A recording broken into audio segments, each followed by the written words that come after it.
Hey everybody, what's going on? Today I wanted to share with you my thoughts on a system I've been anticipating for quite some time, ever since it was called the NGP way back in the day. And now I've got it in my hands and I've had a lot of time to play through a lot of these games. So I just wanted to give you my impressions and hopefully get a little discussion going on down in the comments. And obviously that is Sony's new PlayStation Vita. It officially released last week here in the States, and you could have gotten it a little bit earlier the week before if you got the early edition, or you could have been really crazy and imported it, which I was actually fortunate enough to get sent a Japanese copy through Blistered Thumb. So I've had it for quite some time, been able to play through some of the Japanese demos, but haven't had a lot of games. So first of all, I want to talk about the demos that I've been able to play with a Japanese account I made. I was able to play Gravity Days, which is what they're calling it in Japan. Easily my most anticipated game. A lot of fun. I have a demo walkthrough video on my channel, so you can check that out if you really want to know what it's about. I've also played Sumioni, which is a game that Xseed's putting out. Kind of this 2D side-scrolling action game where you can paint platforms with your finger and you build up like this ink meter. Really neat. Maybe I'll put a video out with that eventually. That should come out pretty soon, I think within the next couple months. And then also a game that people are really pushing to get out here. It's called Ragnarok Odyssey, which is a lot like Monster Hunter or Lord of Arcana, that kind of style where you basically go out and do missions and you can create your own armor. But now we've got dual thumbsticks, so it's easier to control the camera, easier to control your guys. And it's really gorgeous, a really gorgeous game, very colorful, very lush. Who knows if it'll ever come out here, because as you know, Monster Hunter isn't all that popular. But you never know, maybe somebody will pick it up like an Xseed or whoever. But as far as the system itself goes, it's actually a lot of fun to just hold. It sounds a little weird, I know, but I had a lot of fun just holding it, and it's fun to hit the buttons, and it feels really good in your hands. It can kind of feel a little big compared to the PSP, but honestly, you'll get used to it eventually and find a comfortable way to hold it. And it's a lot lighter than I was expecting as well compared to the PSP, and just for what it's bringing, you think it might be a little heavier, but it's actually not too heavy. Of course, a system isn't all that great unless it has great software, and a lot of people have been saying that the PlayStation Vita has had one of the best launch lineups for any system, in a long time. And I would agree to that. I've been able to play through 5 or 6 games, so I'm going to just share some quick impressions. I've got an escape plan review. You can check that down I'll put it in the description. I really don't want to do any more video reviews because I haven't found a really good way to film the Vita. There's no cable that will allow you to stream it through your television or anything like that.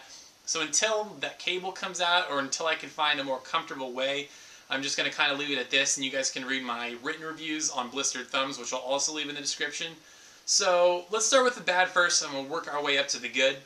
Modnation Racers Road Trip. The one killer about the game is it's got no online. It's a little laggy, and unless you're really into creating stuff, it's really not going to be worth it. I had some fun with it. The circuit's cool, and there's some cool levels and cool things you can do in it. But honestly, I'd rather just play WipEout. And as far as racers go, I think the system launched with 5 racers, and in my opinion, WipEout's probably your best bet. Very robust campaign. There's a lot to do. It's one of the best looking games on the system. It runs incredibly well for the amount of detail that's going on and how fast your ships are flying. It actually has online, runs really well, never encountered any sort of lag or anything like that. Great game. The other game, Escape Plan. I think this is one of those games that's going to divide people. I really enjoyed it, but I think people may be a little divided because it's all touch. You don't really use the buttons per se. You use the shoulder buttons to switch between the characters, and you use the 2 analog sticks to move the camera around. But other than that, you don't use the D-pad, you don't use the buttons, it's all touch. And some of the controls can get kind of funky, a little bit hard to figure out, and they're really time and touch sensitive, so it can be hard to do some of the puzzles. But for me, I love the presentation. It's a really pretty looking game, had a lot of fun with it. And it's only a $15 download title, so you're really going to get your value out of it. Next, I want to talk about is Uncharted Golden Abyss. I actually just got this the other night, played a couple hours, haven't finished it yet, but it's fun. It's Uncharted. You're you know, climbing, you're shooting, you're solving puzzles. Some people don't like the gimmicky stuff where you're swiping to swipe with your knife. I don't like that either. But I kind of like taking pictures with the camera. There are treasures and different trophies you can get, and the way you get them is by taking these pictures that match up with the ones you have in your book. So you're moving around the Vita using the accelerometer, taking pictures. That's a lot of fun. Doing the charcoal rubbings, piecing, ripped up pictures together, putting them back together. I actually found that to be a lot of fun. The aiming controls are a little off.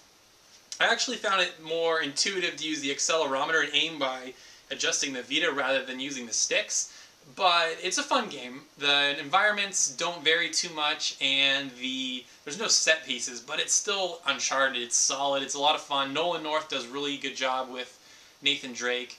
And then I want to talk about Super Stardust Delta. It's only $10, guys, and you're going to get a lot of value out of it.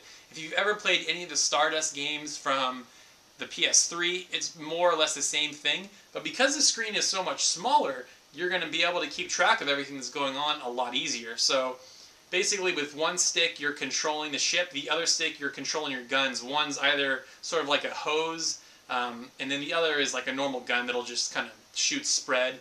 And it's fun. There's like an endless mode that you can get through downloadable content. There's various levels. There's different touchscreen modes. So for $10, you really can't go wrong with Super Stardust Delta. It's a lot of fun. I'm really enjoying it. But by far, I think the best game at launch, it's hard to deny this, is Lumines Electronic Symphony. Now, I've never played any of the other Lumines games, so I can't really comment on how it's that different from the other ones, but I've put in almost 30 hours for this game so far, and it's just a simple puzzle game. But that's how addicting it is, guys. It's so much fun, and it doesn't have a platinum trophy, but I'm basically 2 trophies short from 100%ing the game. And I'm stuck on level 4 in the master mode. Other than that, I've pretty much got it all down. I think my high score is around 700,000, so really addicting, a lot of fun, great soundtrack, great visuals, so much fun.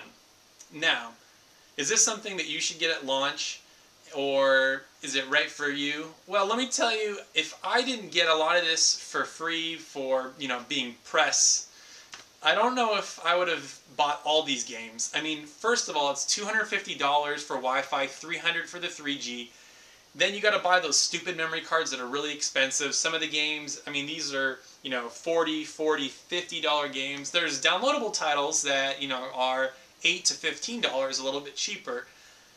But unless you really want like this high-tech, super advanced, handheld gaming experience, I would kind of wait for a price drop or wait for Gravity Rush, because honestly, guys, that game is going to be worth owning, and it's going to be $40. I think it's going to be well worth that price. But personally, for me, I'm absolutely loving it. I love the PSP. I love handhelds. I love bringing it around with me. I like bringing it to work. I'm going to be taking a trip to Asia next month. I'll be gone for 2 weeks. I'm going to be going on subways, planes, buses, and I'm going to take this thing everywhere with me, and I'm going to love it. So for me, it was a worthwhile investment, and I'm really enjoying it. Definitely meeting my expectations. Definitely a great launch lineup. So guys, I would just like to know what you think. Did you pick up the PlayStation Vita? Are you planning on picking it up? What games did you get? What games are you interested in? So yeah, thanks for watching, guys. Definitely leave your responses below, and thanks for watching.